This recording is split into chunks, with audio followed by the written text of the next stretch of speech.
Welcome to Dreamtime Stories, a place where we listen, we relax, and we drift gently into a world of imagination. My name is Tony, and I am so grateful that you've chosen to spend part of your evening here with me.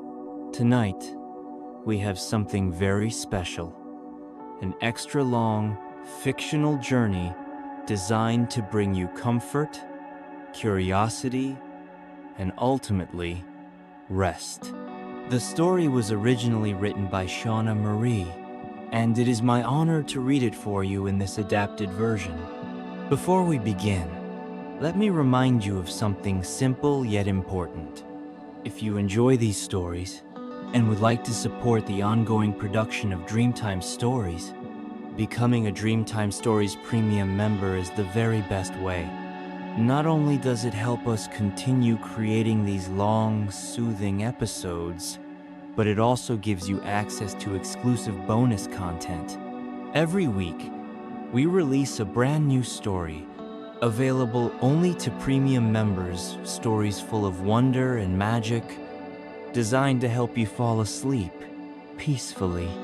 Tomorrow night, for example, my colleague Jessica will guide you through a mystical tale set in the Welsh countryside, where a sculptor searches for inspiration and discovers it in the most unexpected of ways. You'll find the link in the description if you'd like to learn more.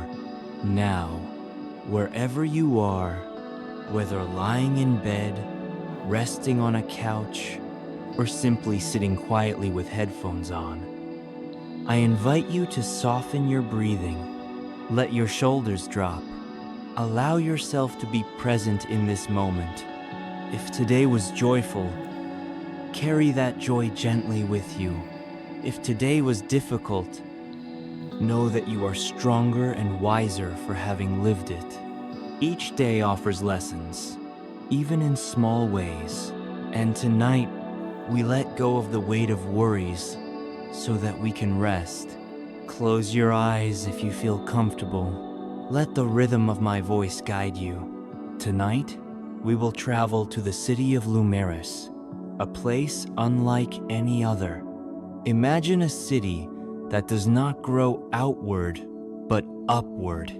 Instead of spreading wide across valleys, Lumeris climbs steadily toward the sky, with streets stacked one upon another, houses built high, and cranes always swinging overhead. It is alive with energy gears turning, lifts carrying workers, the hum of industry, mixing with the fragrance of fresh bread and paint. This city has always been in motion, always reaching, as though it were chasing the stars themselves. And within this soaring landscape lives a young woman named Elara. She is a painter, but not in the quiet way of someone working on a canvas in a studio. Elara paints the very walls of her city, perched on steel beams and scaffolds, coloring new structures as they rise higher and higher. Her copper hair glints in the sun, her cape ripples in the breeze, and her hands, steady and sure, bring patterns of life to the surfaces of Lumeris. She works alongside her small companion, a robot named Niko, whose glowing eyes and cheerful beeps are as familiar to her as her own breath. High above the city, balanced on a beam, Elara often feels something close to flying, and tonight, her story and the story of Lumeris begins. From her perch on a narrow steel beam, high above the rising skyline of Lumeris, Elara looked down at the city she had loved since childhood. It was a place both familiar and strange, one that never stood still. To visitors, Lumeris seemed like a mechanical miracle, a city that chose to climb skyward instead of stretching outward. Its towers of brick and steel leaned toward the heavens, stitched together with cranes, scaffolds, and half-finished bridges. To Elara, though, it was simply home, The story of how Lumeris became what it was had almost become legend. Years ago, when the city was still small and quaint, visitors began arriving in astonishing numbers. Travelers from neighboring towns, curious wanderers from distant countries, all came searching for opportunity and wonder. The inns overflowed with guests. The bakeries, meant to serve bread, were forced to host families among their sacks of flour. Even the mayor's own house became a makeshift shelter. Standing at his window one evening, toothbrush in hand, the mayor gazed up at the stars and whispered a simple idea: "We'll build upward." And so, the transformation began. Foundations were reinforced. New technologies were introduced. Building bots clanked tirelessly at every corner, hauling materials to impossible heights. The skyline grew layer upon layer, until it resembled a patchwork quilt of colors, shapes, and styles. Old wooden homes balanced on steel platforms. Cobblestone streets twisted beside neon signs. Steam chimneys puffed smoke next to glass towers. It was chaotic, but somehow it worked. Lumeris had become a city, alive with contrasts. Elara played her part in shaping this world. She was not an engineer or a mechanic. Her role was one of color and spirit. With her paintbrush in hand, she gave the gray skeletons of new buildings a pulse of life. Bright blues, greens, and yellows danced under her brush. She painted stripes, dots, swirls, and patterns that glowed after dark, turning the city into a lantern of living light. At night, when the sun dipped below the horizon, her work came alive in neon brilliance. Beside her sat Niko, her small mechanical companion. His round body was made of polished metal, his arms short but expressive, and his glowing eyes carried a surprising depth of personality. He had no need for food, yet he was forever poking into her lunch bag, curious about sandwiches and sweets. Elara scolded him with mock sternness, then laughed, tossing him a few spare bolts to chew on. Niko's delighted beeps echoed like music through the beams. Sometimes, when the breeze was strong and the sky was clear, Elara would stretch her cape behind her shoulders and imagine herself soaring over the city. One day, she would whisper to Niko, "I'll feel what it's like to fly." And though her father often questioned why she insisted on wearing such a cape to work, she always gave him the same answer. Up here, where the buildings kissed the sky, she needed to feel the possibility of flight. In her heart, Elara believed Lumeris was more than steel and paint. It was alive, breathing through its workers, glowing through its colors, and growing through its endless ambition. And as she painted, she felt herself a part of that heartbeat, one small soul helping a city reach for the stars. In the brightest quarter of Lumeris, the ramen shop of Master Hero was alive with its usual warmth. Steam rose in fragrant clouds from bowls of broth, rich with sesame, soy, and slow-cooked pork belly. Kaelen, seated at a polished wooden counter, savored every bite of his favorite meal. Around him, the restaurant glowed with lanterns and neon signs, their light reflecting across polished floors. The chef himself, tall and dignified in his white hat, spoke animatedly about ingredients and the stubborn grill that refused to light. Kaelen nodded politely as Master Hero grumbled about the missing rice shipment, though his mind wandered. His gaze drifted to the window, where a bright orange neon sign cast its reflection in a rain-slick puddle outside. For a moment, the glow shimmered like fire, Then, in the space of a single blink, it vanished. Confused, Kaelen looked up at the sign itself. It too had gone dark. One by one, the other signs followed. Street lamps blinked out. The hum of machines stuttered, then fell silent. Even the warm lanterns of the ramen shop dimmed and died. A hush swept through the room, broken only by the faint crackle of cooling metal. Lumeris, forever alive with color and motion, had fallen into sudden darkness. Far above, on her steel beam, Elara felt the change at once. The glow of her painted wall flickered and went black, as though the very life of the city had been stolen away. Shocked, she loosened her grip on the rope she was lowering. Her rucksack slipped from her hands, tumbling downward until it landed near a young man standing in the street below. With the world reduced to shadows, Elara climbed down carefully, her boots scraping the steel as she descended. She reached the ground just as the young man bent to gather her scattered brushes and paint tins. "Are you all right?" he asked, his voice gentle in the dark. "I think so," Elara replied, brushing dust from her cape. "But I can't see a thing." The young man chuckled nervously. "Neither can I. I'm Kaelen." Elara felt for Niko, who had landed nearby. The little robot gave a confused beep, but seemed unharmed. She tapped the switch at the back of his neck, and with a faint whir, a soft torchlight beamed from his eyes. The narrow cone of light cut through the dark, revealing Kaelen's face dark-haired, with kind eyes that reflected both worry and relief. "My home is across the city," Kaelen explained. "But in this darkness, I'll never find my way. Come with me," Elara said without hesitation. "My family won't let you go hungry or lost." Together, guided by Niko's glow, they walked through streets that had never known such silence.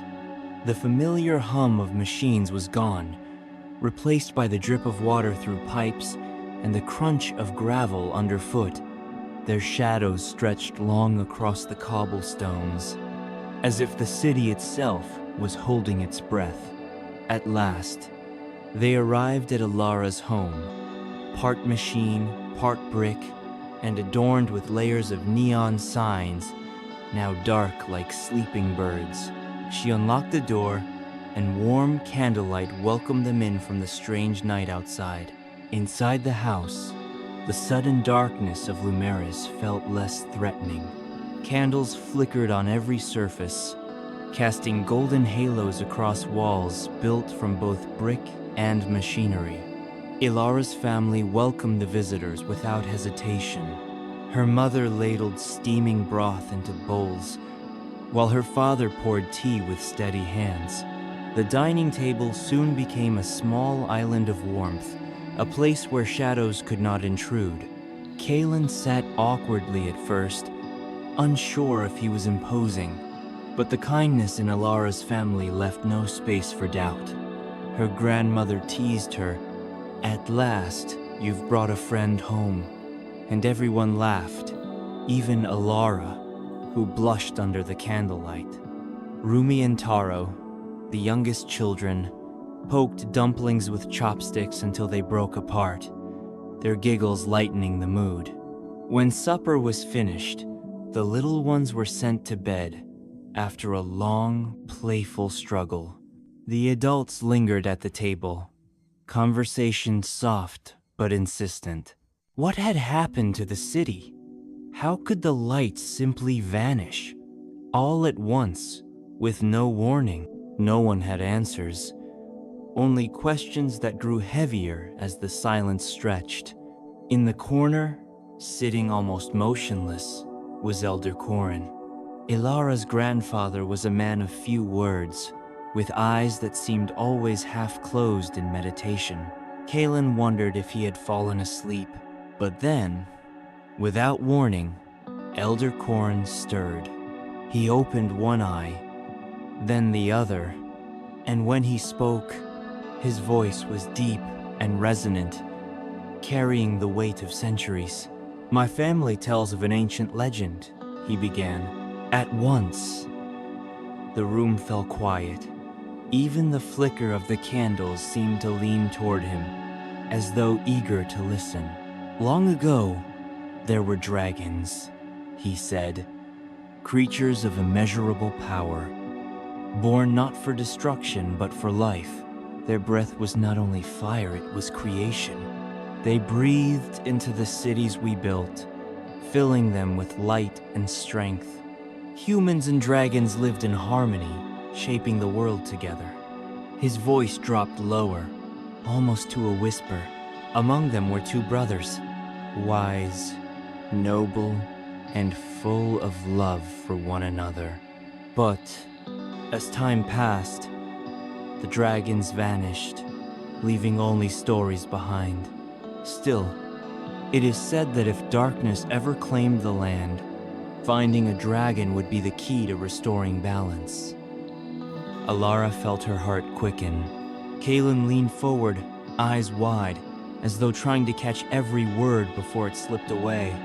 Elder Corrin closed his eyes again, but his final words lingered in the air like smoke. "What a shame that no two young souls remained brave enough to step beyond the city, into the wilderness, and seek a dragon." For a long moment, no one spoke. Elara and Kaelen glanced at each other, something unspoken passing between them. They cleared the table in silence, side by side. Kaelen rolled up his sleeves and helped wash the dishes as though he belonged there. Later, in the small spare room, they whispered about the legend, about the darkened city, and about the possibility of a quest neither of them yet dared name. Outside, Lumeris slept uneasily. Inside, a story had been planted in their hearts, waiting to grow into destiny. Morning arrived quietly in Lumeris, though the city outside still lay in darkness. The usual glow of painted walls and neon signs had not returned, but within Elara's home, the mood was warm. The scent of rice and kimchi drifted from the kitchen, accompanied by the crackle of eggs frying in a pan. When Elara slid open the door, she found Kaelen standing beside her father, cooking with practiced care. He moved clumsily at first, but his determination brought a smile to her face. He plated the eggs gently, placing them beside a mound of steaming rice. When he noticed Elara watching, he gave her a shy smile, one that carried both pride and uncertainty. At the table, the family gathered again. Rumi and Taro listened wide-eyed as Kaelen told them a story about Master Hiro's ramen shop in its earliest days. How it had begun as nothing more than beams and bricks, and how Hiro had told him that magic was made of three things: time, patience, and love. The children laughed at Kaelen's animated expressions, while Elara's mother and father exchanged approving glances. Only Elder Corrin sat apart, eyes closed as always, though Elara noticed the faintest smile at the corners of his mouth. She knew he was listening, even if he gave no sign. When breakfast was done, her parents busied themselves preparing 2 stout backpacks. Inside went rolls of bread, dried fruit, jars of broth, and spare blankets. It was clear Elara and Kaelen would not remain at home while the city faltered. The legend had been spoken, and the choice had been made, even if no one had declared it aloud. Elara reached for Niko, but the little robot's light was faint. Without the city's power, there was no way to charge him. She crouched and touched her forehead to his round head. "Guard the house," she whispered. Niko gave a soft, loyal beep, as if promising to wait. They had barely stepped beyond the doorway when a steady voice called them back. Elder Corin had risen from his chair. His movements were slow but certain, his presence filling the room with gravity. He lifted a chain from around his neck, a delicate cord with a single pendant at its center, glowing faintly even in the dim morning light. He placed it around Elara's neck. The stone rested just above her heart, warm to the touch. "Your strength," he said, "is your love. Remember this. Love is the kind of magic that never fades. With it, even in darkness, you will find light." Elara's throat tightened as she embraced her grandfather. Kaelen bowed respectfully, humbled by the gesture. Elder Corin rested a hand on his shoulder too, as though entrusting him with the same hope. When they finally turned toward the road, the city looked unfamiliar. Lumeris without its light was a quieter place, its colors muted, its people subdued. Yet still, bread was baked, children played, and shopkeepers swept their steps. Life persisted, even in shadow. Side by side, Elara and Kaelen began their journey toward the boundary of the city, toward the place whispered of only as the unknown. Leaving Lumeris behind felt like stepping out of one life and into another. The farther they walked, the more the city dissolved into memory. The hum of machines, the glow of neon, even the smell of varnish and smoke all faded until only the rhythm of their footsteps and the weight of their packs remained. The road narrowed into a dirt path lined with trees. At first, they saw familiar birches with pale trunks and whispering leaves. Soon, however, oaks rose thick and heavy, their branches forming a roof that dimmed the sunlight. By late afternoon, blossoms of pale pink and white appeared, filling the air with a delicate fragrance. It was as if the forest changed costumes with every mile, eager to surprise its travelers. As the sun began to lower, Kaelen scanned the horizon. "We should rest before night falls," he said. His eyes caught a jagged opening in the side of a hill. The cave mouth yawned wide, its edges dark but welcoming. Inside, the air was cool and still.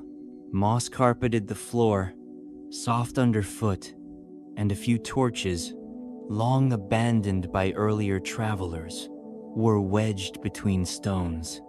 Elara struck one and lit it, its flame filling the chamber with amber light.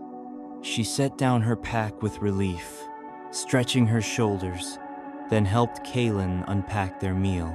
They shared bread still warm from the morning, dried fruit that tasted sweeter in the wilderness, and a jar of broth that smelled faintly of home. Elara leaned back against the mossy wall and sighed. "Funny, isn't it? Food always tastes better when you've worked for it." Kaelen smiled. "Or when you're eating with the right company." After they finished, they lay side by side, their heads tilted toward the cave ceiling. Outside, the forest grew silent, the creatures settling into sleep. Even the crickets seemed hesitant to break the stillness. The fire crackled softly, a lullaby in its own right.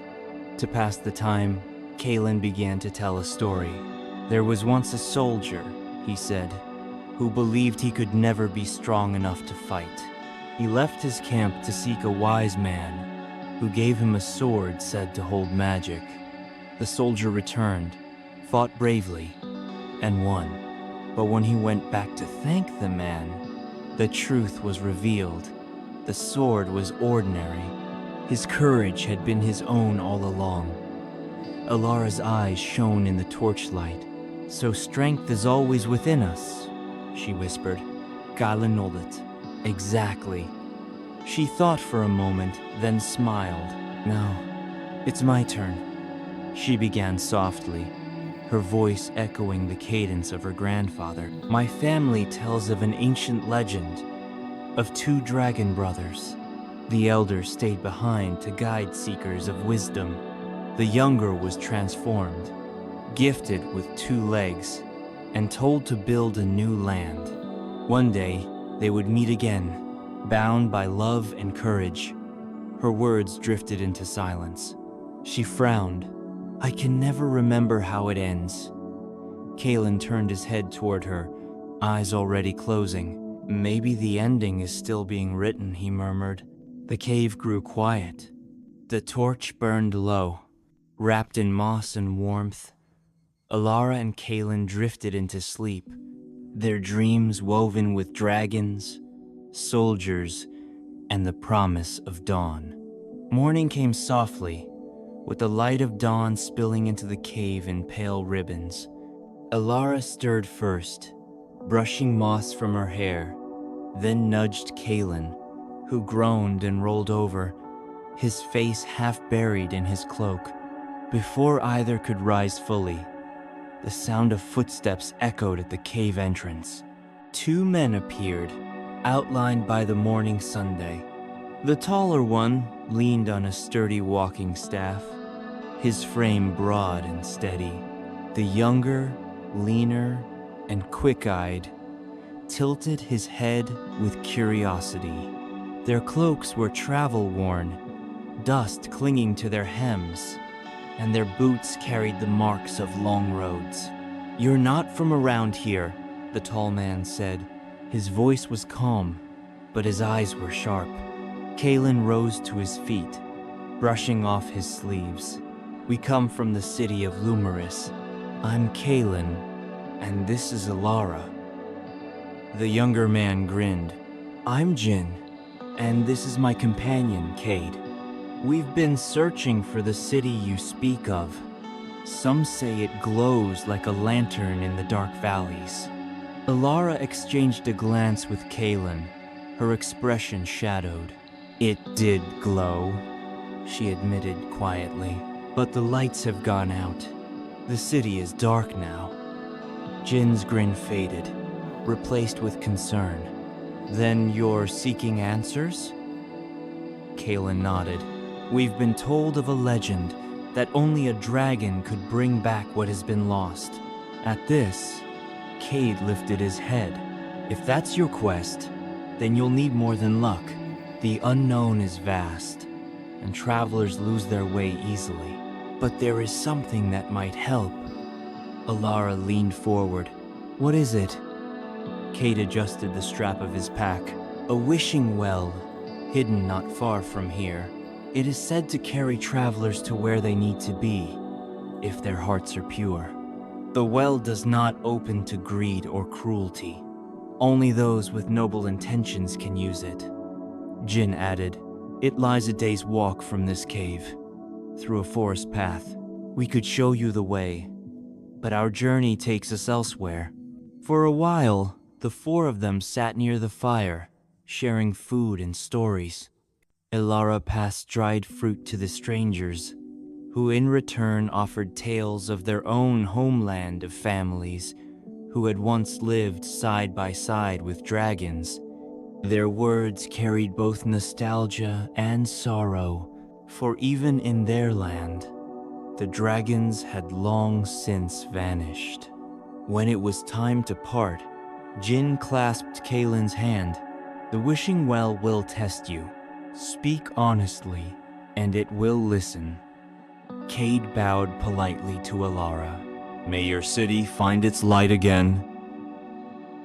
Elara and Kaelen watched the two figures fade into the forest, their laughter drifting back like a promise. When the sound was gone, Kaelen glanced at Elara. Well, he said with a small smile, I suppose we're going to find a well that talks. Elara laughed, the sound bright against the stillness of the morning. Then let's not keep it waiting. Together, they tightened their packs, and stepped once more into the forest, guided by hope and the memory of a legend. The forest greeted them with shifting moods. At first, the path wound gently beneath tall birches, their silver trunks reflecting the morning light like polished glass. Then came oaks, their branches arching overhead in solemn grandeur. Later, wild blossoms appeared in bursts of pink and white, scattering petals across the trail like confetti. It was as if the land itself wanted to prepare them for what lay ahead. Elara walked in silence for much of the way, her hand occasionally brushing against the pendant that rested over her heart. Its faint warmth gave her courage. Kaelen, ever observant, pointed out small details along the road, an abandoned bird's nest, the claw marks of some animal etched into a tree, and the way streams of sunlight spilled like liquid gold across the moss. By midday, the forest opened suddenly into a clearing unlike anything they had seen before. At its center lay a ring of pale gray stone, perfectly smooth, as though shaped by centuries of care. Inside the circle stretched a carpet of vibrant green grass, so thick and lush it looked almost unreal. Flowers of every color dotted the patch, blooming as though tended by invisible hands. And rising from the very middle was a single tree heavy with pink blossoms, its branches bending protectively over an ancient well. The well itself was built of stones darker than the circle around it, worn smooth by time.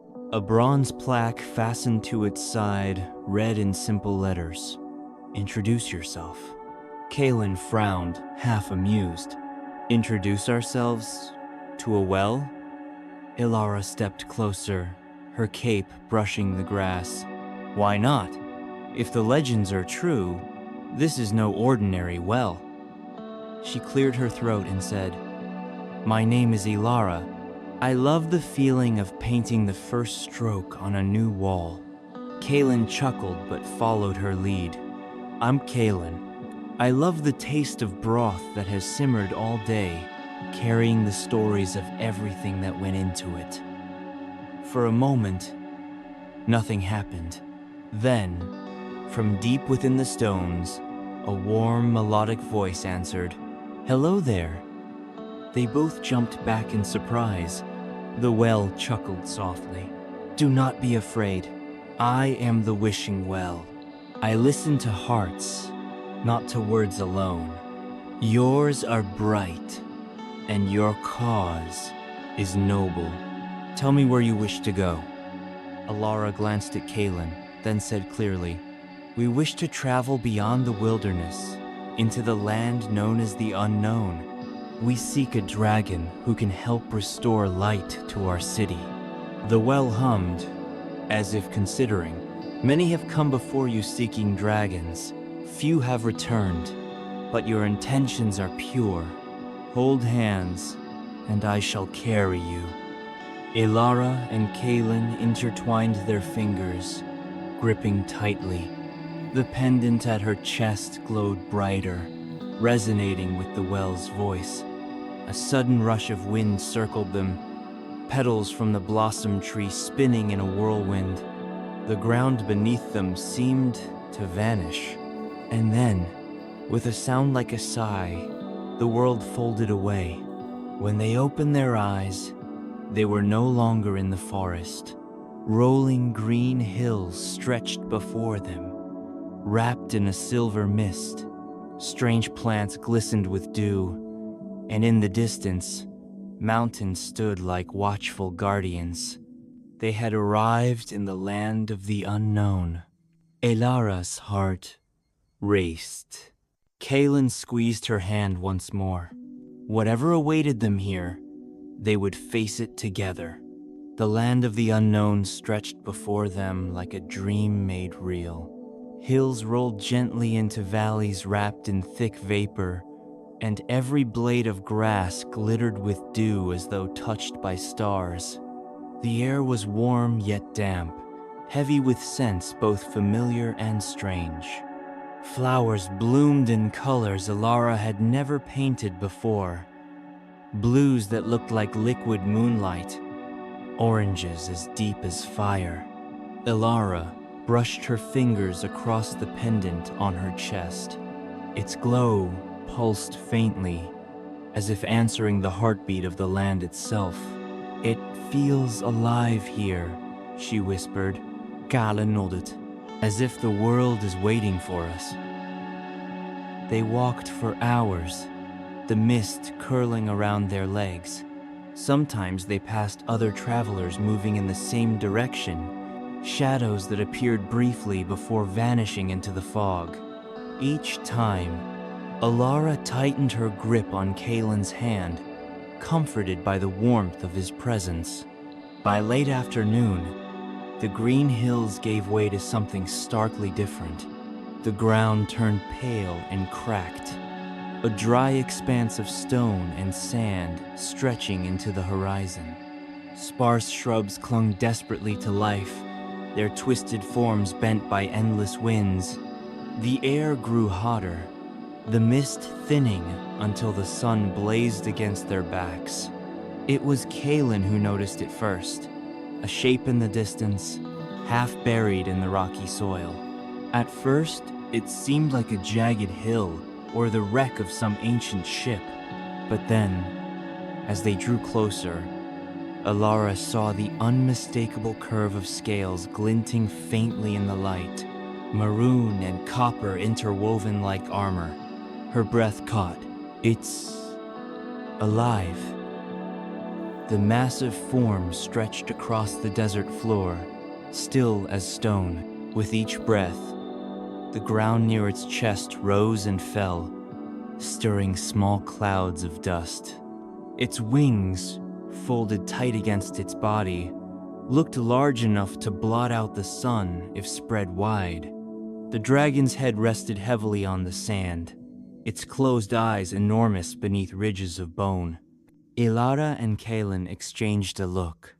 They had reached what Elder Corin had spoken of. But how were they to wake such a creature? "Carefully," Kaelen murmured, his voice trembling despite his attempt at calm. They approached, their footsteps soft against the sand. Elara's pendant grew warmer, pulsing brighter with each step. She reached out a hand, hesitating as her fingers hovered near the dragon's scales. The heat radiating from its body was startling, as though the creature held the heart of a furnace within. Then, just as her hand touched the surface, a sound broke the silence. Kaelen sneezed, loudly. The echo carried across the barren landscape. Elara froze. The dragon's eyelids flickered once, then snapped open. A pair of molten gold eyes stared down at them, glowing with an ancient light. The ground trembled as the dragon shifted, exhaling a deep, resonant breath that rippled through the air like a storm. "Who are you?" the dragon rumbled. "That you dare disturb my rest?" Kaelen stepped back, his throat dry. Elara, heart racing, steadied herself and lifted her chin. "We come from Lumeris. Our city has lost its light. We seek your help." The dragon's eyes narrowed, considering. Dust swirled around its massive form. For a long moment, the world seemed to hold its breath, waiting for the answer of an ancient being. The dragon's golden eyes glowed like twin suns as dust rolled across the barren land. His voice, when it came again, was deep and rough, like boulders grinding against one another. "I am Theros," he said, "and I have slept here for many years. Few dare to wake me. Fewer still survive long enough to speak." Elara swallowed hard, but she did not back away. The pendant at her chest burned with a steady warmth, urging her to stand firm. "We didn't mean disrespect," she said softly. Our city of Lumeris has lost its power. The lights are gone. The people are afraid. We were told that only a dragon could restore what was lost. Theros let out a low, rumbling laugh, not cruel, but tired. You seek something that no longer exists. I have no magic left to give. Kaelen frowned, stepping forward despite his nerves. But you are a dragon. Your very presence is power. Theros lowered his great head until his eyes were level with them. The heat of his breath rushed over their faces, smelling of smoke and stone. You do not understand. Dragons were never meant to live alone. We are bound together by blood and spirit. Long ago, I gave a shard of my life to my brother Ren. We swore that as long as we remained close, our power would flow. But when we were torn apart, my strength began to fade. I have hidden here ever since, too weak to carry the burden that once defined me. The words sank into the air like heavy stones. Elara felt her chest tighten. Irene, that was the name of Elder Corin, her grandfather. Could it be true? Kaelen looked at Elara, realization dawning in his eyes. Your family's legend, he whispered. Elara touched the pendant, her fingers trembling. The stone pulsed brighter than ever, its glow spilling across the desert floor. She lifted it high, and its light poured over Theros like dawn breaking across a valley. The dragon flinched at first, curling his wings tight. But the glow pressed deeper, not burning, only mending. His maroon scales softened, his colossal form shrinking, bones reshaped, wings dissolved into mist, and where the dragon had been, an elderly man now knelt in the dust. His hair was silver and long, his eyes still burning faintly gold. He looked at his hands, as though seeing them for the first time. Elara lowered the pendant slowly. The gift my grandfather gave me. It wasn't just for me. It was for you. The man Theros lifted his gaze to her, and for the first time, his eyes softened with something like joy. He placed a hand over his heart. Great niece, you are proof that my brother's love endured, that he found a family strong enough to seek me out. Kaelen stepped forward, offering his hand. Theros accepted it with surprising gentleness, his voice quieter now. Perhaps there is still a way for Lumeris to shine again. The three of them sat together in the waning light, the silence no longer heavy but full of possibility. For the first time in years, Theros did not feel alone. The desert evening cooled quickly, the heat of the day fading into long shadows.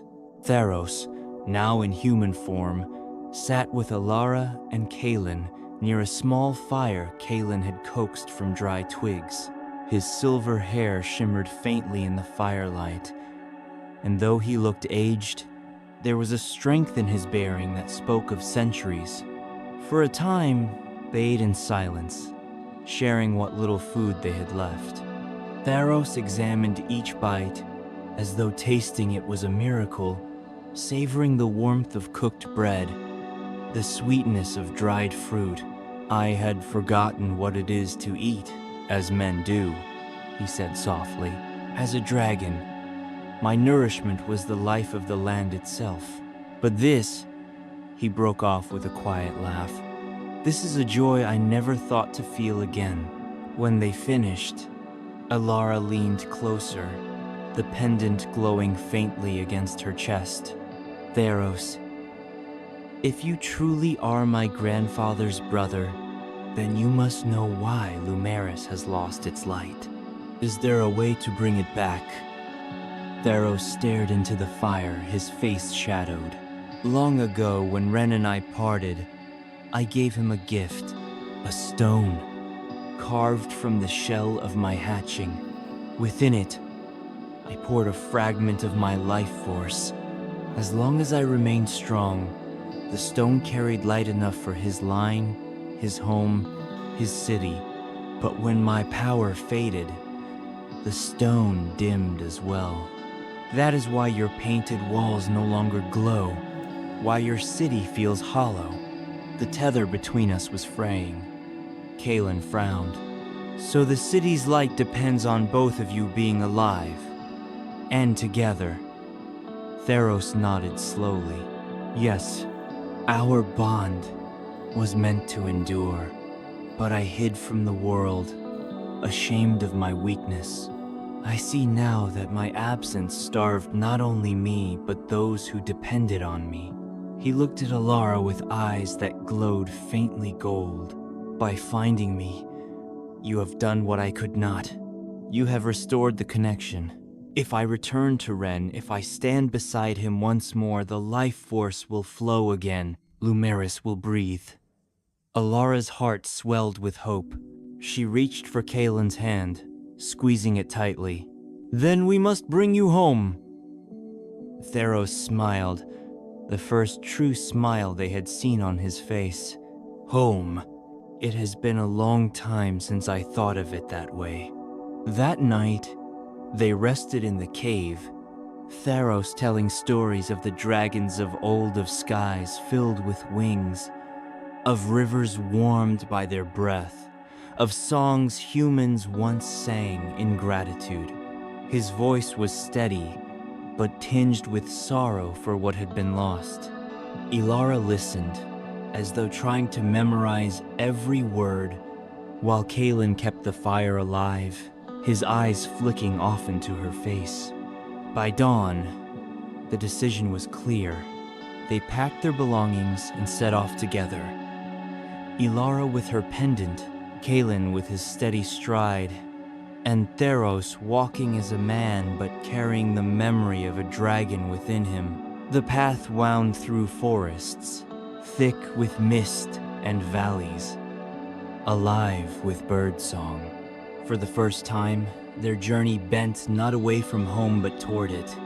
Somewhere beyond the hills, the city of Lumeris waited silent, dark, and longing for its light. The return to Lumeris took less time than Elara expected. Perhaps it was hope quickening their steps, or perhaps the land itself guided them more gently now that their purpose was clear. They passed through valleys humming with bird song, crossed streams that glittered like ribbons of silver, and walked beneath hedges thick with ripe blackberries. Theros tried his hand at Kaelen's berry-tossing game, but gave up after missing twice, choosing instead to savor each one with slow delight. His laughter, soft and unpracticed, warmed Alara's heart. By midday, smoke curled on the horizon, thin lines from coal fires and hearths. The rooftops of Lumeris appeared, subdued without their usual glow. Streets that had once blazed with color now seemed muted, as though painted in shadows. The city was alive, but only barely, its people moving quietly, waiting for something they could not name. As they reached Alara's street, her breath caught. On the bench outside the family home sat Elder Corin. His posture was calm, his hands resting on his knees, eyes closed as if he were meditating. But when he sensed them, he opened his eyes. For a moment, the years fell away. Theros stepped forward, his silver hair catching the dim light. Their eyes met, and in an instant, there was no doubt.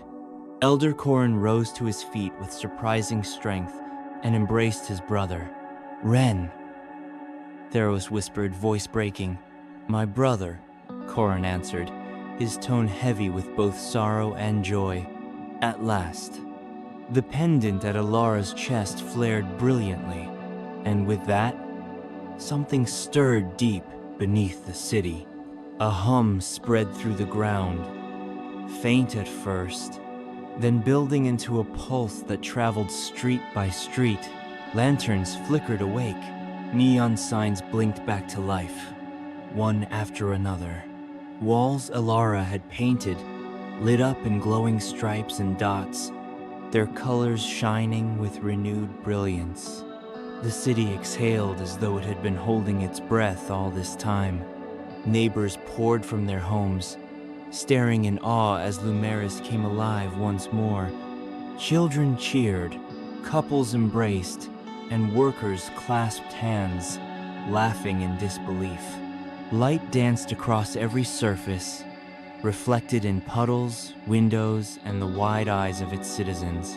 Niko came bounding from the house, his eyes glowing bright again. He circled Elara and Kaelen in joyful beeps before leaping dramatically into Kaelen's arms. Elara laughed and tossed him a bolt from her pocket, which he crunched happily. That evening, the family gathered at Master Hiro's ramen shop. The tables overflowed with food dumplings, rice bowls, sushi, and Kaelen's favorite steaming broth. Rumi and Taro devoured their meals, while Tharos marveled at every taste, as though rediscovering the world bite by bite. Elder Korin sat beside his brother, their hands resting close together on the table, silent but deeply connected. As night fell, Elara and Kaelen stepped outside. Above them, her murals glowed in radiant hues, and neon signs painted the cobblestones in rivers of color. The city was not only restored, it was reborn, brighter for having known the dark. Elara looked at Kaelen, her pendant warm against her chest. "Lumeris is alive again." He squeezed her hand. "Because you were brave enough to believe." Together they stood beneath the lights, knowing that this was only the beginning of many more stories yet to be written.